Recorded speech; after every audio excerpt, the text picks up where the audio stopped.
मराठी माणसा जागा हो। यदि अगर 5 तारीख का कोई भी मराठी अगर मिल जाता है अयोध्या में तो उसको उसी सरयू नदी में डूबो के मारेंगे। विरार अभी अच्छा नहीं लग रहा है, द्वारकाधीश बहुत अच्छा लग रहा है। हम इतना नगर स्वच्छ देंगे उत्तर भारतीय समाज का महापौर बनेगा। आप किसकी रोटी खा रहे हो? हमारे पैसे पर पल रहे हो तो अपने घर में हो, महाराष्ट्र में हो, यदि बहुत बड़े बॉस हो तो चलो बिहार, चलो उत्तर प्रदेश, तुमको पटक पटक के मारेंगे।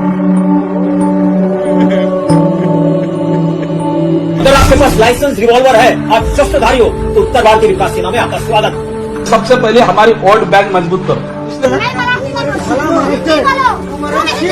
इथे आपण बघतोय की इथे मच्छीवाल्यांना बसून देत नाहीयेत, गुजराती लोकांचा, या सगळ्या लोकांचा इथे विरोध आहे। आज जी मुंबई सर्वांची वाटते ती मुंबई मिळवण्यासाठी कोणाचं तरी रक्त सांडलं होतं आणि हे रक्त मराठी माणसाचं होतं। यावेळी कोणताही परप्रांतीय मुंबईसाठी लढला नाही, लढला तो फक्त मराठी माणूस आणि त्या रक्ताचं स्मरण आजही ठेवलं पाहिजे। मुंबईची ओळख काय? मॉल्स, हाय राईज इमारती, कॉर्पोरेट ऑफिसेस नाही।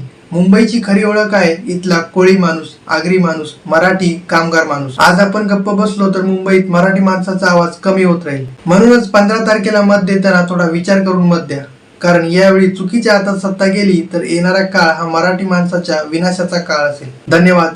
जय महाराष्ट्र।